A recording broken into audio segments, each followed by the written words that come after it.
దేవునితో మరుముఖ్యంగా సువార్త విన్నప్పుడు ఒక విశ్వాసికి ప్రార్థన అన్నది చాలా ప్రాముఖ్యమండి.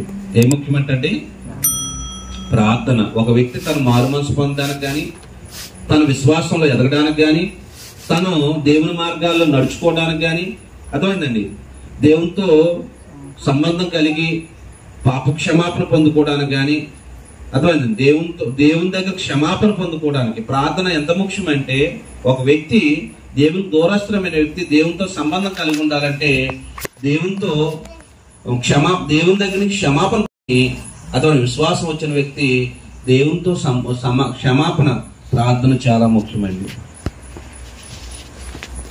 ఎవరైనా మీరు చెప్పారండి నేను ఈ పాపం చేశాను ఆ పాపం చేశానని, ఏమన్నా చెప్పారా? మీ వ్యక్తిగతంగా చేసుకున్నారా? వ్యక్తిగతమే చేసుకుంటాం మనం అండి. ఒప్పుకుంటున్నారా? మీరు ఏమన్నా ప్రకటించారా? నేను ఈ పాపం చేశాను, నేను ఈ పాపం చేశానని చెప్పుకున్నారా? దేవునితో చెప్పుకున్నారు. మీరు చేసిన ప్రతి అతిక్రమం, నేను చేసిన ప్రతి అతిక్రమం ఎవరితో చెప్పుకున్నాను? నేను ఎక్కడైతే మానవ నియమాలు మీరను దేవుని ఎరగకుండా అజ్ఞానంలో ఉన్నానో ఎవరితో చెప్పుకున్నాను? దేవుని. అంటే ఒక వ్యక్తి ఎలాగా సువార్త విన్నప్పుడు, సత్యవాక్యం విన్నప్పుడు ఏమర్థమవుతుంది? దేవునికి ఏం చేయాలని చెప్పాలి, ఏమి అర్థమవుతుందని ప్రార్థన. ఈ ప్రార్థన ద్వారానే క్షమాపణ పొందుకుంటామండి. ఏం పొందుకుంటామంటే, ఒక పాపి అయిన వ్యక్తి క్షమాపణ పొందుకోవాలంటే ప్రార్థన ద్వారానే. అర్థమైందండి? ఇది ఒక వ్యక్తి మారు మనసు పొందాడు, మారు మనసు పొందడానికి లేదా దేవుడు క్షమించాలన్నా, అలాగే వాక్యంలో ఎదగాలన్నా, తన ఆత్మ సంబంధంగా అభివృద్ధి అవ్వాలన్నా, అర్థమైందండి, తన దేవుని దగ్గర సహాయం పొందుకోవాలన్నా ప్రార్థన ముఖ్యమండి. దాన్ని ఏమన్నాడంటే విజ్ఞాపనలు అన్నాడు, యాచనలు అన్నాడు, విన్నపములు అన్నాడు, అతడు మొర్రపెట్టుట అన్నాడు, అర్థమైంది, సహాయం అడగడం అన్నారు.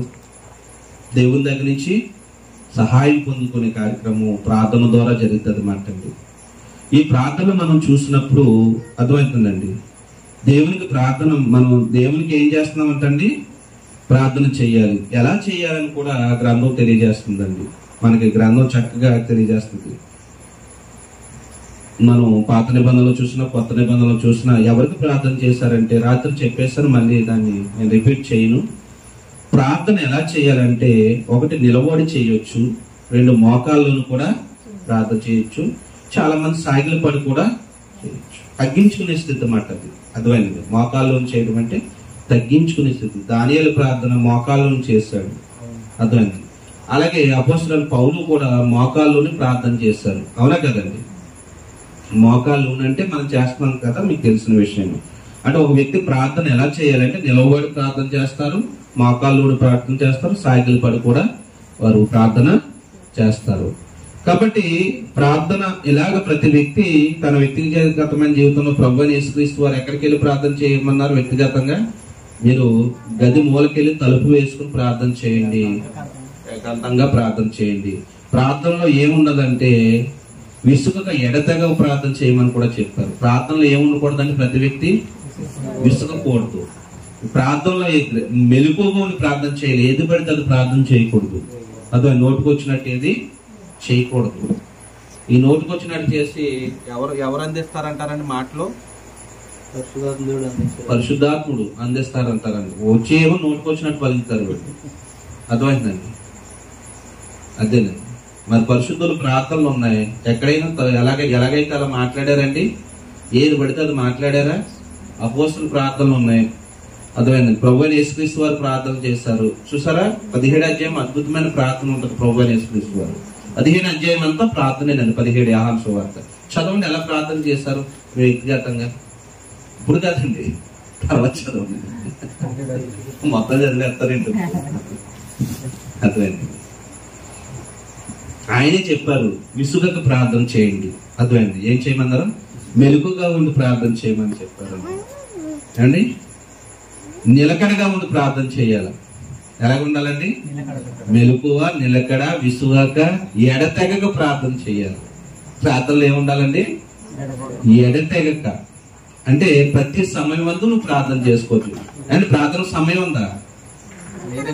లేదండి. సమయం అందు, అసమయం అందు. ప్రతి సమయం ప్రార్థన చేసుకో, దాన్ని ఎడతెగక ప్రార్థన చేయాలి.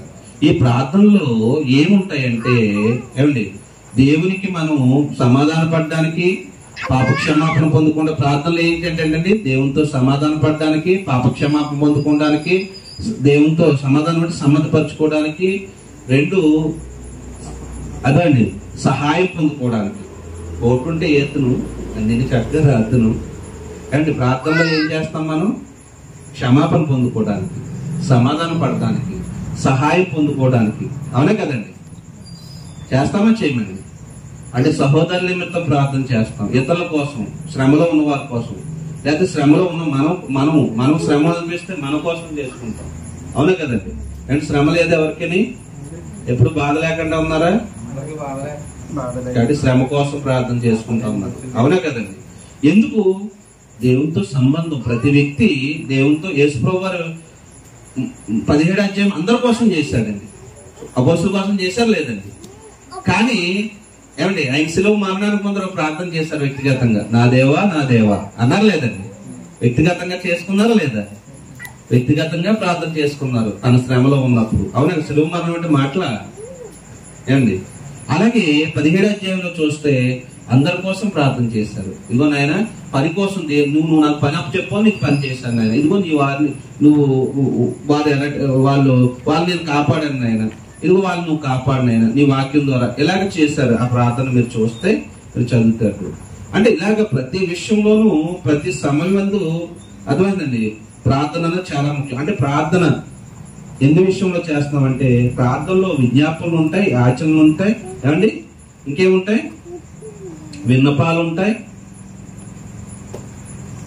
కృతజ్ఞతాస్తుతులు ఉంటాయి. ఉండవా? ఒకసారి ఉంటాయి అన్నదే ఒక వచనం చదివేద్దామే. మనం ఒకసారి తీయండి. కాదండి, చెప్పేసింది ఇంకెలా ఉంటుంది, నిలబెడకండి. చెప్తాను. ఫిలిప్పీ పత్రిక, కొలస్సీ పత్రిక 3వ అధ్యాయం ఫిలిప్పీ పత్రిక 3వ వచనం చదవండి. 3 నుంచి 3, 4, 3, 6 వచనాలు చదవండి.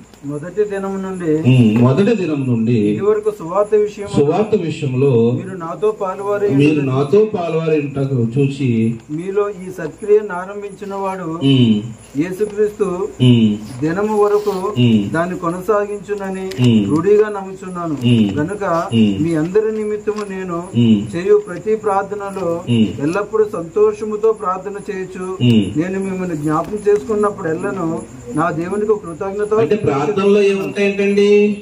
ఇతరు సహోదరుల నిమిత్తం చేసినప్పుడు వారు చేసిన పనిని బట్టి, లేదా వారి జీవితాన్ని బట్టి, వారి విశ్వాస జీవితాన్ని బట్టి ఏం సంతోషించి ప్రార్థన చేస్తున్నారంటే, ఈ సంతోషంలో ఏం చెప్తున్నాడు? కృతజ్ఞతాస్తుతులు. ఇది ఎక్కడ జరుగుతుందో ప్రార్థన ద్వారానే దేవుడు తెలియజేస్తున్నాడు. అవునా కదండి? నా ప్రార్థనలో తెలియజేస్తున్నాడు మాట్లాడి. అవునా కదండి? కాబట్టి ప్రార్థన కృతజ్ఞతాస్తుతులు. ప్రార్థనలో కూడా కృతజ్ఞతాస్తుతులు ఉంటుంది అన్నమాట అండి. ప్రార్థనలో కూడా యాచన చేస్తాం. యాచన ఎలా చేస్తాం? యాచన అంటే ఇతరుల కోసం చేసేది మాట. నాయన తండ్రి ఇదిగో ఈ సహోదరుల నిమిత్తమై, లేకపోతే వీరి నిమిత్తమై చేస్తా ఉంటాం. సంఘం అంతా ప్రార్థన చేసింది. ఎవరి కోసం? అపోస్తుల కోసం సంఘం ప్రార్థన చేసింది. తెలుసండి? చేసిందండి. అపోస్తులు బంధింపబడతా ఉంటారు. యాకోబు చంపబడ్డాడు, అపోస్తులైన యాకోబు. పేతురు కూడా ఏం చేశారటండి? పేతురును కూడా బంధించాడు. తెల్లారితే వేసేస్తారు, అంటే ఖడ్గం చేత. కానీ సంఘం అంత ఆసక్తితో ఏం చేసిందటండి? ప్రార్థన చేశారు. దాన్ని యాచన, ఇతరుల కోసం చేసేది మాట. అదే సంఘం అంటే సహోదరుల నిమిత్తం చేసేది మాట అండి.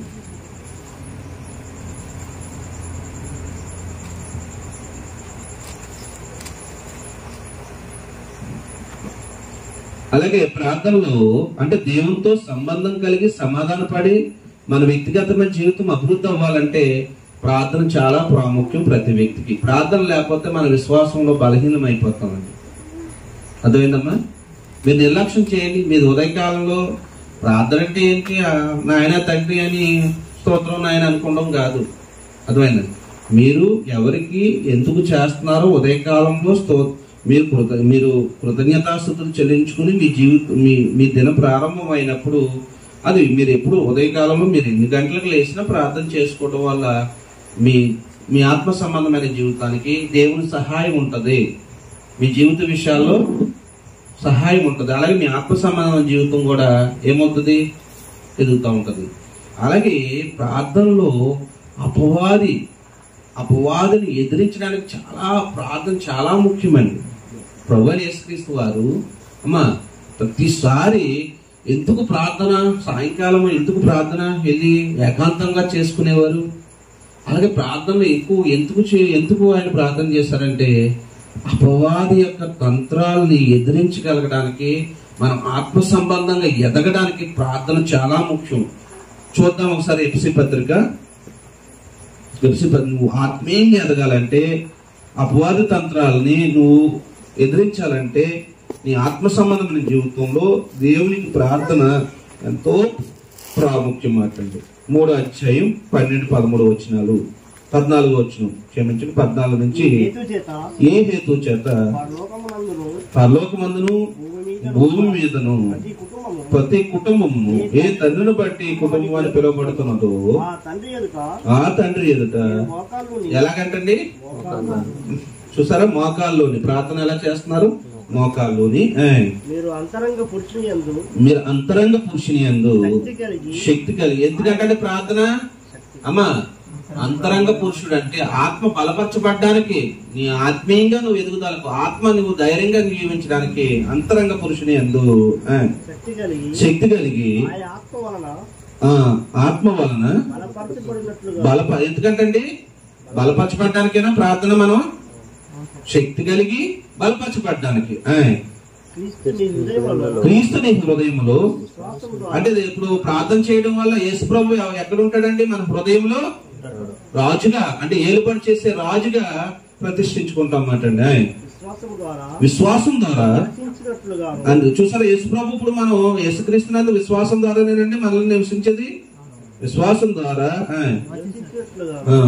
తన మహిమ ఐశ్వర్యం చొప్పున దయచేయవలనని మీరు దేవుని సంపూర్ణత ఎందు పరిపూర్ణత. అంటే ప్రార్థన ద్వారా ఎన్ని అవకాశాలండి, మీరు ధైర్యం పొందడానికి, మీరు బలపరచబడడానికి, మీరు శక్తి కలిగి ఉండడానికి. అర్థమైందండి, పరిపూర్ణులు అవడానికి, ప్రేమయందు ప్రేమయందు వేరుపారి. అంటే ప్రార్థన ద్వారా మనం ఏమవుతుందండి, దేవుని దగ్గర ఈనాడు లోకంలో ప్రార్థన చూస్తే నోటుకు వచ్చినమాట. అదే మీరు ధైర్యం దేవుని ఎదురు భయపడి దేవునికి నిజంగా మీరు వ్యక్తిగతమైన ప్రార్థనలో చేసినప్పుడు మీరు దినములో ఏం చేశారు ఆ క్రియలన్నీ వచ్చేస్తాయా అండ్ వస్తాయా రావా? మీరు మాటలో తొట్టిల్లా ఎవరికైనా నష్టం కలగజేసినా, ఎవరికైనా హాని చేసినా దేవుని దగ్గరికి వచ్చేటప్పుడు ఏమి ఒప్పుకోవాలి వద్దా? అది ప్రార్థన ద్వారానే జరుగుతుంది. అప్పుడు ఇతరులు ప్రేమించే స్థితి, మీరు అంతరంగ పురుషుని యందు నిన్ను వల్ల నీ పొరుగు వారిని ప్రేమించు, లేకపోతే నీ సహోదరుని ప్రేమించు అన్నది వస్తుందా రాదా? నీ హృదయం యథార్థపడుతుంది. ప్రార్థన చేయడం వల్ల హృదయం యథార్థపడుతుంది. అంతరంగ పురుషుడు అభివృద్ధి అవుతాడు. అంతరంగ పురుషుడు అంటే హృదయం. అర్థమైందండి, అంతేనే కదా. నీ మనసు మంచిని గురించి ఆలోచన చేస్తుంది. ఆత్మ సంబంధ ఫలాల్లో మంచితనం ఉందా లేదా? దేవుడు మంచివాడు. అర్థమైందండి, అంటే దైవ గుణం వస్తుందా లేదా? ఆత్మ సంబంధమైన ఫలాల్లో ఎదుగుతా ఉంటాం మాటండి. సమస్త పరిశుద్ధులతో కూడా దాని వెడల్పు, పొడుగు, లోతు, ఎత్తు ఎంతో గ్రహించుకున్నటకు, జ్ఞానంకు మించిన క్రీస్తు ప్రేమను తెలుసుకున్నటకు శక్తి గలవారుగా ఉన్నట్లు. అంటే ఎవరి కోసం ప్రార్థిస్తున్నాడు అంటే ఆయన అందరి కోసం చేస్తున్నాడా లేదా? ప్రార్థన ఎందుకు చేసుకోవాలో చెప్తున్నాడు, ప్రార్థన చెయ్యాలని కూడా చెప్తున్నాడు. అంటే దేవునితో సంబంధం కలిగి దేవుని దగ్గర మన అంతరంగ పురుషుడు అభివృద్ధి అవ్వాలన్నా ప్రార్థన మానేస్తే అంతరంగ పురుషుడు అభివృద్ధి అవ్వడండి. అన్ని వచ్చేస్తాయి మన హృదయంలోకి. ప్రార్థన మనం నిర్లక్ష్యం చేసినా ఏమవుతుందంటండి, మనం ధైర్యం కోల్పోతాం, లోకం వచ్చి పడిపోతే మనం బలహీనం అయిపోతాం అన్నమాట. అందుకే ప్రభువైన యేసుక్రీస్తు వారు ప్రార్థన గురించి చాలా చక్కగా చెప్పారండి. ఆయన శరీరంగా చెప్పడమే కాదు, ఆయన చూపించారు అన్నమాట ప్రార్థన విషయంలో. ఆయన మెలకుగా పెద్దలకాడే ప్రార్థన చేసేవాడు అంటండి. అలాగే అరణ్యంలోకి వెళ్ళి ఏకాంతంగా ప్రార్థన చేసేవారు అంటండి. ఇప్పుడు వెళ్ళి అరణ్యంలోకి వెళ్ళి చేయకండి, చాలా మంది మెట్ల మీదకి వెళ్ళి ప్రార్థన చేస్తున్నారు. అర్థమైంది. కొండ మీద ప్రార్థనలని ఏదేదో చేస్తా ఉంటారు, అలాగే అర్థమైందండి. అవి అవసరం లేదు. ఇప్పుడు మనకు మాదిరి చూపించడానికే చేశాడు అంతేనండి. అర్థమైంది. మీరు ఇక్కడ ఉన్న కూడా చేసుకోవచ్చు అన్నాడు. ఎక్కడ మీరు ఉన్న స్థలంలో మీరు బస్సులో ప్రయాణిస్తూ కూడా మీరు ప్రార్థన చేసుకోవచ్చు. మీరు ఇంట్లో ఉండి ప్రార్థన చేసుకోవచ్చు. సంఘంతో పాటు ప్రార్థన చేసుకోవచ్చు. ఏమండి, సంఘంతో సహోదరులతో మనం ప్రార్థన చేసేది ఉన్నది. మనం ఏకాంతంగా చేసుకునే ప్రార్థనలు కూడా ఉన్నాయా లేదండి? సంఘంతో ప్రార్థన ఎలా చేయాలి, ఏకాంతంగా వ్యక్తిగతమైన ప్రార్థన ఎలా చేయాలి కూడా. ఇప్పుడు ఇక్కడ అపోస్తలుడైన పౌలు ఏం చేశాడటండి? ఎవరి కోసం చేశాడటండి? దేవుని కుటుంబం కోసం. దేవుని కుటుంబం అంటే ఎవరండి? సంఘం. సంఘం ఎలాగ ఎదుగుతాదో ఎలాగ ఎదగాలో చేశారన్నమాట అండి. అవునా కదండి? అలాగే ఏకాంతంగా కూడా తన కొరకు ప్రార్థన చేయమని కూడా అడిగాడండి పౌలు కూడా. నా కొరకు ఎందు నిమిత్తం ప్రార్థన చేయమని అడిగాడండి? వాక్యం బాగా చెప్పడానికి, అర్థమైందండి. తొట్టిల్లకుండా ఉండడానికి, అర్థమైందండి. తొట్టిల్లకుండా ఉండడానికి ప్రార్థన ఎందుకు చేసుకోవాలంటే అపవాది యొక్క క్రియలు, అర్థమైందండి. అపవాది యొక్క క్రియలు అంటే శోధింపబడుకున్నట్లు మన ప్రార్థన. అపవాది శోధిస్తానే ఉంటాడు, మనకు దురాశలు కలగజేస్తూనే ఉంటాడు. లోకంలో శరీరాశలు, ధనాపేక్ష మరుముఖ్యంగా కలగజేస్తాడండి. అపవాది ఎక్కడ పడగొడతాడండి మనుషుల్ని? ధనాపేక్ష, శరీరాశలు.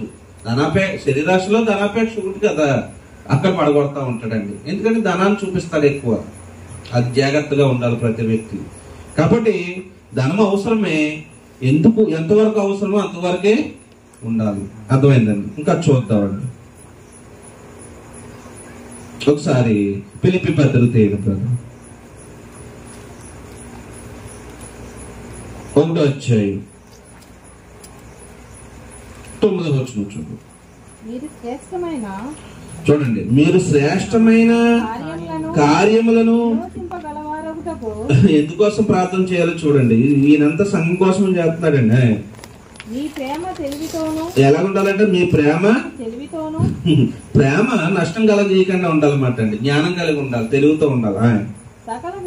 సకల విధములైన అవసరమమ్మా. అనుభవజ్ఞానం అవసరమా? మనకి చాలా ముఖ్యం. అనుభవజ్ఞానం లేకపోతే మనకి నష్టపోతా ఉంటాం.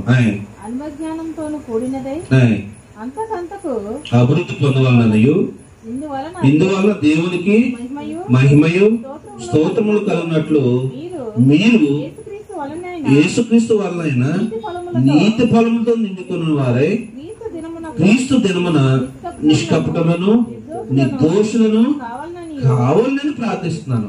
ఏమని ప్రార్థన చేస్తున్నాడంటండి? సంఘం కొరకు ఏమని ప్రార్థన చేస్తాను? నిష్కపటం, నిర్దోషులు అంటే మన సహోదరుల నిమిత్తమై సంఘం విషయంలో ఒక సువార్తికుడిగా, దేవుని పనివాడిగా ఏం చేస్తాను? మనం ఏం చేయాలి? సువార్తికులు అలాగే సహోదరుల కోసం ఏం చేసుకోవాలంటే ఇలాంటి ప్రార్థన చేయాలండి. నాయన సహోదరులు బలహీనలై ఉన్నారు విశ్వాసంలో, ఆయన వాక్యం చెప్పాలి, ఆయన వాక్యం వినాలి, ఆయన ఆ బంధకాల నుంచి విడిపించబడాలి, శరీరాశ నుంచి విడిపించబడాలని ప్రార్థన చేయాలి. లేకపోతే ఆయన లోకం వైపు చూస్తున్నాడు ఆయన, దానివల్ల నష్టపోతారు నాయన అని ప్రార్థన చేయాలి.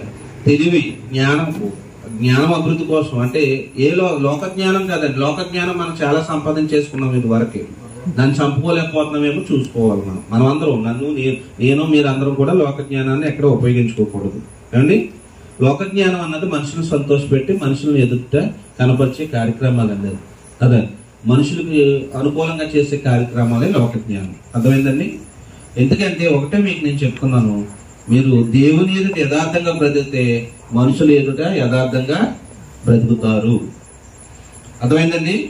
దేవుని ఎదుట యథార్థంగా బ్రతకడానికి మనం ప్రయత్నం చేయాలి. మన అంతరంగ పురుషుడు దేవుని యథార్థంగా ఉండాలి. మన ఆత్మ యథార్థంగా ఉంటే, మన ఆత్మ సంబంధమైన జీవితం యథార్థంగా ఉంటే మనుషులు ఎదుట యథార్థంగానే బ్రతుకుతాం. అర్థమైందండి? ఇంకా చూద్దాం ఉండండి ఒకసారి. దశలోనిక పత్రిక 2వ అధ్యాయం, మొదటి దశలోనిక 3వ అధ్యాయం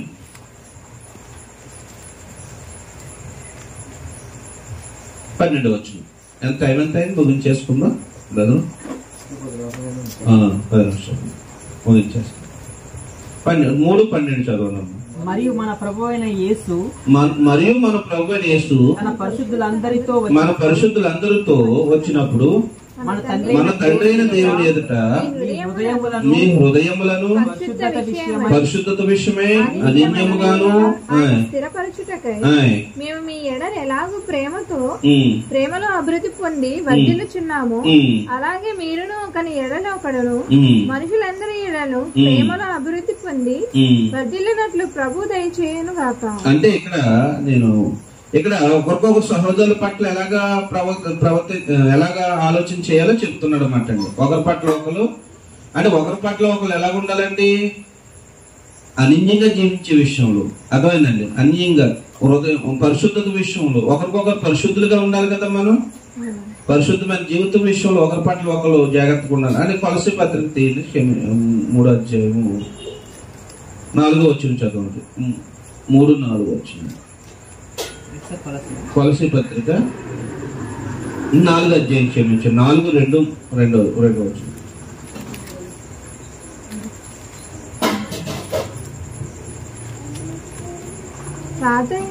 ప్రార్థన యందు నిలకడగా ఉండి కృతజ్ఞత యందు మెలకువగా ఉండి మరి నేను బంధకములలో ఉంచుకొనుటకు కారణమైన క్రీస్తు మర్మమును గూర్చి నేను బోధింపవలసిన విధముగానే ఆ మర్మమును వెల్లడిపరిచినట్లు వాక్యం చెప్పుటకు అనుకూలమైన సమయము దేవుడు దయచేయాలనని మా కొరకు. అంటే ప్రార్థన ఇతర కోసమే చేయడం కాదు, అర్థమైందండి, తన కొరకు కూడా చేయమన్నాడు అపోస్తలుడైన పౌలు. ఎందుకు ప్రార్థన చేయమన్నాడమ్మా? నాయన ఆశీర్వదించిన ఆయన, నాయన దీవించిన ఆయన, ఆశీర్వదించిన ఆయన, ఆ మాటలు చెప్పాడా? ఈ సేవకుని ఆశీర్వదించిన ఆయన, ఈయన అభివృద్ధి అవ్వాలి ఆయన అని చెప్పి ఆయన ప్రార్థన చేయమన్నాడు. ఆయన అలా చేయమన్నాడా? సత్యవాక్యాన్ని చెప్పాలి, యథార్థంగా దేవుని వాక్యాన్ని ఉన్నదన్నట్టు సత్యాన్ని చెప్పాలి, మా కొరకు ప్రార్థన చేయమన్నాడు.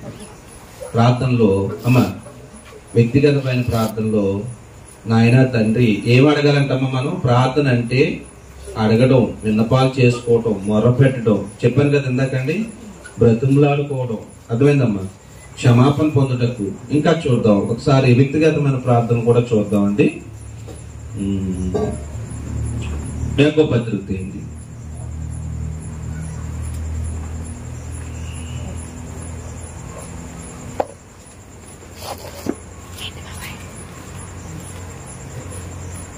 ఒకటో అధ్యాయం 6వ వచనం.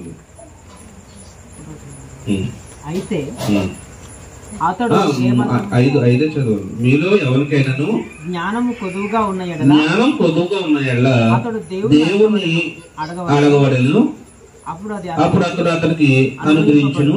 ఆయన ఎవరిని గద్దెంపక ధారాళంగా. ఏమంటే అడుగుతున్నారా? దేవుని జ్ఞానాన్ని అడుగుతున్నారా? యేసుప్రభువు అడిగారండి.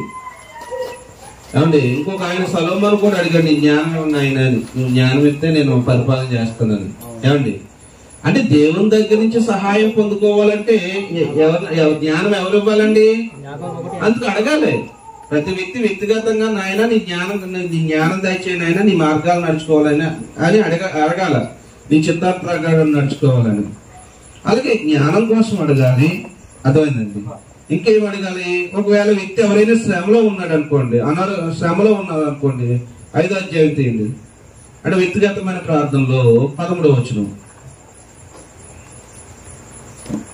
మీలో ఎవరికైనాను శ్రమ సంభవించినా అతడు ప్రార్థన చేయవాలి. ఏం చేయాలంటమ్మా? శ్రమ ఉన్న వాళ్ళకి ప్రార్థన చేయాలన్నమాట. శ్రమలో ఉన్న వారికి ఏం చేయాలి? ప్రార్థన చేయాలన్నమాట. అంటే శ్రమలో ఉన్నావు అనుకో నువ్వు, అమ్మా నువ్వేం చేసుకోవాలి? వ్యక్తిగతంగా ప్రార్థన చేయలేవద్దండి. మనం ఏం చేస్తాం? శ్రమ వచ్చేటప్పటికి వాళ్ళకి వీళ్ళని వాళ్ళతో సంప్రదిద్దాం, అవునా కదా? ముందు ఏం చేయాలి? క్రైస్తవుడు దేవుని పిల్లలైన వారు ఏం చేయాలి? ప్రార్థన చేయాలి. శ్రమ వచ్చినప్పుడు ప్రార్థన చేయాలి. అలాగే జ్ఞానం కావాలంటే ప్రార్థన చేయాలి. అలాగే దేవుని దగ్గర నుంచి ఆదరణ పొందుకోవాలంటే, సహాయం పొందుకోవాలంటే ప్రార్థన చేయాలి. అంటే నువ్వు శ్రమలో ఉన్నా గాని, నీ జ్ఞానం పొదువుగా ఉన్నా, ఈ భూమి మీద నీకు ఏది అవసరత కలిగినా కూడా నువ్వేం చేయాలంటే దేవుణ్ణి అడగాలి ప్రార్థన ద్వారా. అర్థమైంది? అడగాల వద్దా? అంటే ప్రతి విషయమందు చెప్పడా లేదండి, ప్రతి విషయమందు నువ్వు ప్రార్థన చెయ్యాలి. చూద్దాం ఒకసారి ఫిలిప్పీ పత్రికలో ఈ విషయం మాట్లాడాడనమాట.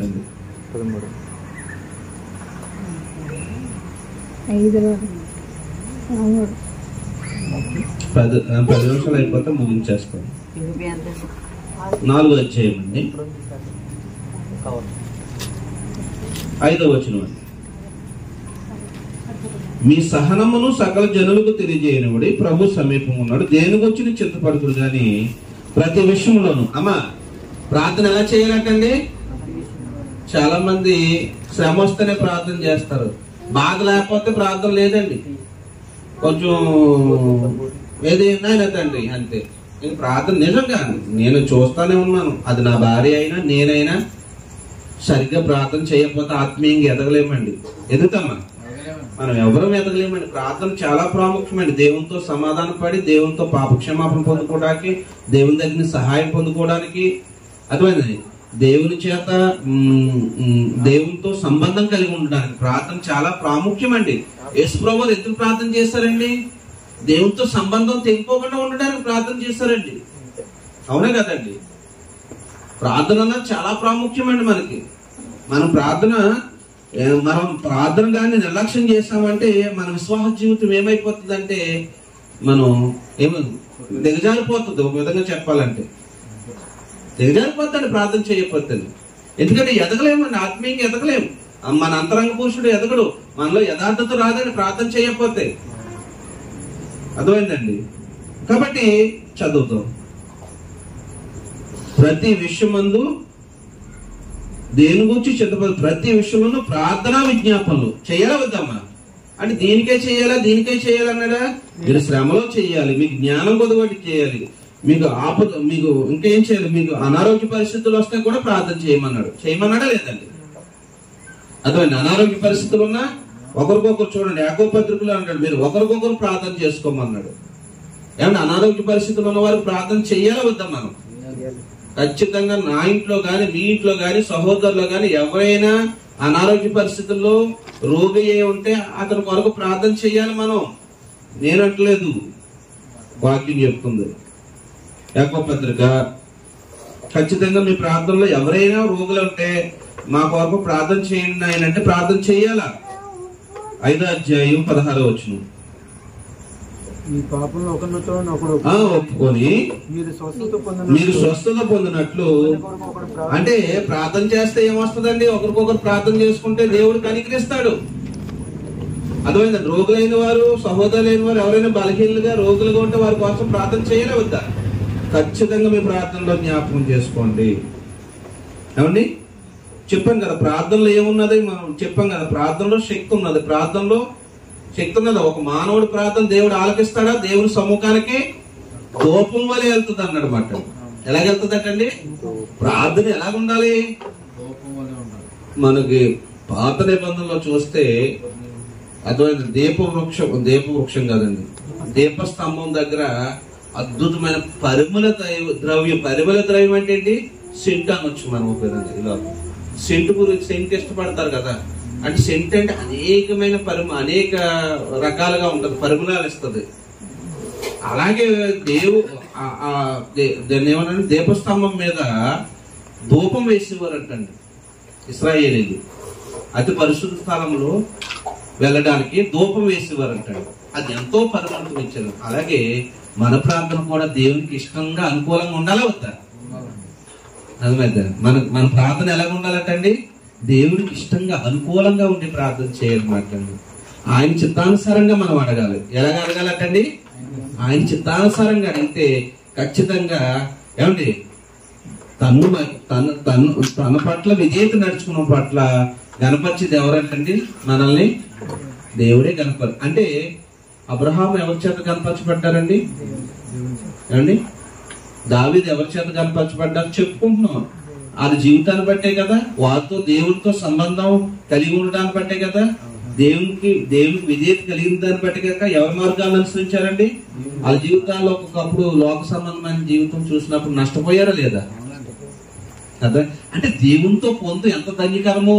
ఏమండి బ్రదర్? కీర్తనలో చెప్తాడు దేవునితో పొందు ఎంత ధన్యకరమో. అంటే దేవునితో సంబంధం ఎంత ప్రాముఖ్యమో మనిషికి. అది ఎంత మేలు, ఎంత ఆశీర్వాదము, ఎంత అదేనండి మానవుని యొక్క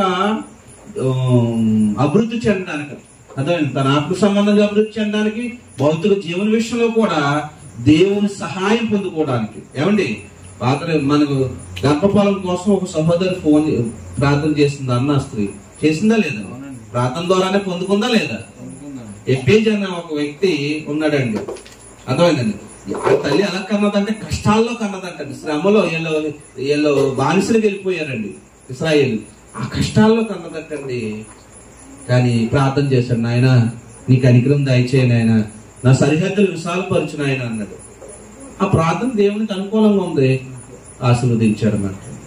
అంటే కనపరిచిన దేవుడే, ఆయన చిత్తానుసారంగా జీవించాలన్నమాట. మన ఉద్దేశాలు పెట్టకూడదండి. ఒక వ్యక్తి నేను ధనాన్ని సంపాదించుకోవాలని, నా ఉద్దేశం చెప్పిన నేను ధనాన్ని సంపాదించుకోవాలని చేశాను అనుకోండి, ఒకవేళ ధనాన్ని సంపాదించుకోవచ్చు అక్రమంగానో మోసం చేస్తూ, అది ఎప్పటికైనా నష్టం కలుగుతుంది నాకు. అదే దేవుని ఉద్దేశం చెప్పిన నువ్వు కష్టపడి నువ్వు వ్యవసాయం చేసి, నేను చెప్తాను కదా, ఉద్యోగం చేసినా నీ కష్టాజీతంతో నువ్వు అభివృద్ధి అవడానికి దేవుని యొక్క ప్రణాళిక దేవుడు ఆశీర్వదిస్తాడు అన్నమాట. ఎప్పుడు ఆయనకు అనుకూలంగా నువ్వు ప్రార్థన చేసుకున్నావు, ఆయనకు ఇష్టమైన జీవితాన్ని జీవించినప్పుడు, దేవునికి ఇష్టమైన జీవితం ఉన్నది. నువ్వు లోక జ్ఞానాన్ని ప్రదర్శిస్తే అది ఇష్టమైన జీవితం అవదని. లౌకిక జ్ఞానం అన్నాడు, దాన్ని లోక జ్ఞానం అన్నాడు. అర్థమైన చాలా రకాలుగా చెప్పాడు మాట అండి. కాబట్టి మనం దేవునితో సంబంధం, సమాధానం, పాపక్షమాపణ, ధైర్యపరచడానికి, మన ఆత్మ సంబంధమైన అభివృద్ధి చెందడానికి ఖచ్చితంగా మన వ్యక్తిగతమైన ప్రార్థన, అలాగే సహోదరులతో ప్రార్థన, సంఘం యొక్క ప్రార్థన కూడా ఉండాలండి. అండ్ సంఘంతో ప్రార్థన చేయించుకోవాలా వద్దా? మనం చేయించుకోవాలంటే ఏంటి? నాయన మా కోసం ప్రార్థన చేయండి అని అడగొచ్చా? అడగొచ్చు. మేము శ్రమలో ఉన్నాం, ప్రార్థన చేయండి మా కోసం, మేము ప్రార్థన చేసుకుంటున్నాం అని అడగొచ్చా లేదండి? చేశారండి. అలాగే అపోస్తలుడైన పౌలు చాలా సార్లు చేశాడండి ప్రార్థన. సహోదరుల నిమిత్తమే చేశాడు, రోగుల కోసం చేశాడు ప్రార్థన. ఆయన చేశాడా లేదండి? అలాగే శ్రమలో ఉన్న వారి కోసం చేశాడు. తన బంధకాలు ఉంటే ప్రార్థన చేసుకున్నాడండి. నా బంధకాల నిమిత్తమే ప్రార్థన చేయమని కూడా కోరాడండి. ఎఫెసీ పత్రికలో నేను సంఖ్యలతో బంధకాల్లో ఉన్నానని చెప్పాడు. ప్రార్థన చేయండి నా కోసం అన్నాడు. నేను ఇది బంధకాలతో ఉన్నా కూడా వాక్యం చెప్పకుండా, వాక్యం చెప్పడానికి నాకు అవకాశం దయచేయమని ప్రార్థన చేయమన్నాడు. అండి అనేకమే చూడండి. ఎఫెసీ పత్రిక చివరిగా ముగించేస్తాను, చదవండి బ్రదర్ ఒకసారి. 1వ అధ్యాయం 19వ వచనం 18 చదివేని ముగించేస్తాను.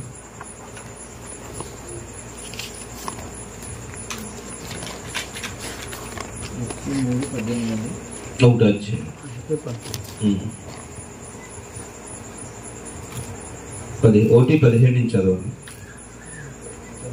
మరియు మీ మనోనేత్రములు వెలిగింపబడినందున ఆయన మిమ్మును పిలిపిన పిలుపులకై నిరీక్షణ ఎట్టిదో పరిశుద్ధులలో ఆయన స్వాస్థ్యం యొక్క మహిమైశ్వర్యం ఎట్టిదో ఆయన క్రీస్తునందు వినియోగపరచిన విశ్వసించు మనయందు ఆయన చూపుచున్న తన శక్తి యొక్క అపరిమితమైన మహాత్యం ఎట్టిదో మీరు తెలుసుకోవాలనని మన ప్రభువైన యేసుక్రీస్తు యొక్క దేవుడైన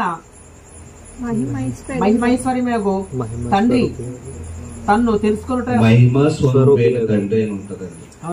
మహిమా స్వరూపయగు తండ్రి తన్ను తెలుసుకున్నట్టు మీకు జ్ఞానమును ప్రత్యక్షత గల మనస్సు అనుగ్రహించినట్లు నేను నా ప్రార్థనల యందు మిమ్మల్ని గూర్చి విజ్ఞాపన చేయుచున్నాను.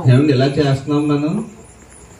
సహోదరులు మనోనేత్రాలు వెలిగించిన ఆయన మనోనేత్రాలు వెలిగింపబడిన వారుగా ఉండాలి. దేవుని పిలుపు తగినట్టుగా జీవించాలి. పరసంబంధం మహిమైశ్వర్యం పొందుకోవాలి సహోదరులు. ఏమండి చేస్తున్నామండి? అలాగే తండ్రి అయిన దేవుడు ఎవరు? ప్రభువైన యేసుక్రీస్తు వారి గురించి స్పష్టంగా ఎరిగి ఉండాలి, జ్ఞానం ఎరిగి ఉండాలి, దైవ జ్ఞానం ఎరిగి ఉండాలి. ఏమండి ఇలాగా మనం ప్రార్థన ఇలాగా దేవుని పిల్లలు పరిశుద్ధులైన వారు ప్రార్థన చేస్తారండి. సహోదరుల నిమిత్తం ప్రార్థన చేశారు, వ్యక్తిగతమైన ప్రార్థన చేశారు, అర్థమైందండి. సంఘం కొరకు ప్రార్థన చేశారు. అలాగే వారు ఆత్మ సంబంధంగా ఎదుగుదల కోసం ప్రార్థన చేస్తారు. మనం జ్ఞానం కోసం ప్రార్థన చేసుకోవాలి, వ్యక్తిగతమైన ప్రార్థన కూడా చేసుకోవాలని ప్రభువైన యేసుక్రీస్తు వారు తెలియజేశారు. ప్రార్థన ఎలా చేయాలంటే ప్రభువైన యేసుక్రీస్తు వారి ద్వారా తండ్రి అయిన దేవునికి ప్రార్థన చేయాలి. అర్థమైంది. ఒకప్పుడు పాత నిబంధనలో యెహోవా నామం నా దేవా యెహోవా అని ప్రార్థన చేసేవారండి. నా దేవా యెహోవా నాదా అని ప్రార్థన కూడా చేస్తారండి. అర్థమైందండి. పాత నిబంధనలో దేవుని పిల్లలైన వారు ప్రార్థన చేస్తారు. ఇప్పుడు అలాగే చేస్తూ ఎవరి ద్వారా మనం అడగాలంటండి? ప్రభువైన యేసుక్రీస్తు వారి ద్వారా అడగాలంటండి. ప్రతి విషయంలోనూ అడగాలండి. ప్రతి విషయంలోనూ అడగాల వద్దాం? మనం అడగాలండి. అలాగే ఎవరి ద్వారా అడగాలంటే యేసు ప్రభు ద్వారా. అది గర్భఫలమైన, అర్థమైందండి, అది భూ సంబంధమైన అవసరత అయినా, ఆత్మ సంబంధ విషయాలు ఎదుగుదలైనా, భౌతిక అవసరతలైనా, ఆత్మ సంబంధం అవసరతలైనా, ఒక వ్యక్తి సువార్త విని రక్షింపబడాలన్నా, బలహీనమైన సహోదరుల కోసం ప్రార్థన చేయలే వద్దండి. అలాగే సహోదరులు ఒకరికొకరు అటువంటి సమాధానం పడడానికి, అలాగే సహోదరులు ఒకరికొకరు ఆత్మ సంబంధంగా అభివృద్ధి అవడానికి కూడా ప్రార్థన చేసుకోవాలన్నమాట అండి. అర్థమైందండి. కాబట్టి ప్రార్థన అన్నది చాలా ప్రాముఖ్యం. దేవుని దగ్గర పాపక్షమాపణ పొందుకోవాలన్నా ప్రార్థనే, దేవునితో సమాధానం పడాలన్నా ప్రార్థనే, దేవుని దగ్గర సహాయం పొందుకోవాలన్నా ప్రార్థనే. అర్థమైందండి. దేవుని నుంచి మన బంధకాల నుంచి విడిపింపబడాలన్నా ప్రార్థనే, మనం ఘనత పొందాలన్నా ప్రార్థన, మన ఆత్మీయంగా అభివృద్ధి అంటే మన అంతరంగ పురుషుడు అభివృద్ధి చెందాలని ప్రార్థనే, శ్రమలోంచి విడిపించబడాలన్నా ప్రార్థనే, అనారోగ్య పరిస్థితుల్లో స్వస్థత పొందుకోవాలన్నా ప్రార్థన ముఖ్యమే కదా. చాలా సంగతులు ఉంటాయి చెప్పుకుంటూ వెళ్తే. కాబట్టి క్రైస్తవ జీవితంలో దేవుని పిల్లలైన వారు ఖచ్చితంగా ప్రార్థన చెయ్యాలని. ఎలా చేయకూడదు? ప్రార్థనలో విసుగకుండా ప్రార్థన చేయాలి. మెలకువగా ఉండి ప్రార్థన చేయాలి. ఏమన్నా ఉండాలండి.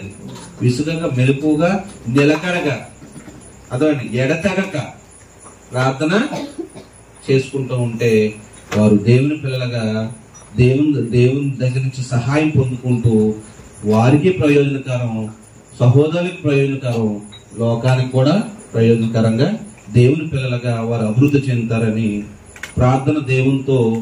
ప్రార్థన చాలా ప్రాముఖ్యం. ప్రభువైన యేసుక్రీస్తు వారు తెలియజేశారు, అపోస్తలులు తెలియజేశారు. పూర్వకాలం ఉన్న ప్రవక్తలు దేవుని పిల్లలైన వారు కూడా మనకి మాదిరి తెలియజేశారు. కాబట్టి ప్రార్థన ఎలా పడితే అలా చేయకూడదు. ప్రార్థన ఎలా పడితే అలాగా చేయకూడదు. మనకి ఉచ్చరింప సఖ్యంగానే మూలుగులతో పరిశుద్ధాత్మ మన పక్షాన్ని ప్రార్థన చేస్తాడు. కానీ ఎలా పడితే అలా చేయడు. ఆయన చేస్తాడమ్మా. అపోస్తలుడైన పౌలు ప్రార్థన చేశాడు, మీ మనోనేత్రాలు వెలిగింపబడ్డాయి కదా, మీరు జాగ్రత్తగా ఉండమని. అది పరిశుద్ధాత్మ ప్రార్థనే కదా. అపోస్తలులో పరిశుద్ధాత్ముడు ఉండే కదా. ఎలా పడితే అలా చేశాడండి? చేయలేదండి. ఏమన్నా చేశాడా? చేయలేదు. కాబట్టి జాగ్రత్తగా మనము దేవుని చిత్త ప్రకారం ప్రార్థన చేయాలని పరిశుద్ధాత్మను మనం బలపరుస్తాడండి. అర్థమైందండి. ఎలా పడితే అలా కదండి. కాబట్టి చాలా స్పష్టంగా మనం పలకాలి పదాలు. అర్థమైంది. వినేవారు మనం ప్రార్థన చేయమన్నాం. సహోదరు నిమిత్తం, అందరి నిమిత్తం ప్రార్థన చేస్తామో చేయమని. కాబట్టి ఇలాగా దేవుని చిత్త ప్రకారం మన ప్రార్థన అన్నది చాలా ప్రాముఖ్యమని, దేవునితో సమాధానం కలిగి ఎల్లప్పుడూ ప్రార్థన చేయాలని, మెరుగుగా ఉండి ప్రార్థన చేయాలని, ఎడతెగ ప్రార్థన చేయాలని మనకి గ్రంథం తెలియజేస్తుంది. కాబట్టి మనం అలాగే దేవుని పిల్లలుగా దేవునికి లోబడి విధేయత కలిగి మనం ప్రతి విషయంలోనూ ప్రార్థన చేసే వారంగా ఉండాలని ఈ మాటలు బట్టి నన్ను హెచ్చరించుకుంటూ, మిమ్మల్ని హెచ్చరిస్తూ, ఇటు అవకాశం ఇచ్చిన మన తండ్రి అయిన దేవునికి మన ప్రభు ద్వారా కృతజ్ఞతలు చెల్లించుకుంటూ, ఇటు అవకాశం ఇచ్చిన సహోదరులు, నడిపిస్తున్న సహోదరులకి, అలాగే ఇక్కడ ఉన్న దేవుని పిల్లలైన వారికి కూడా, నా తోటి పనివారైన వారు కూడా ప్రభు నామములో వందనాలు తెలియజేసుకుంటూ సమయం సహోదరులకు అందజేస్తున్నాను.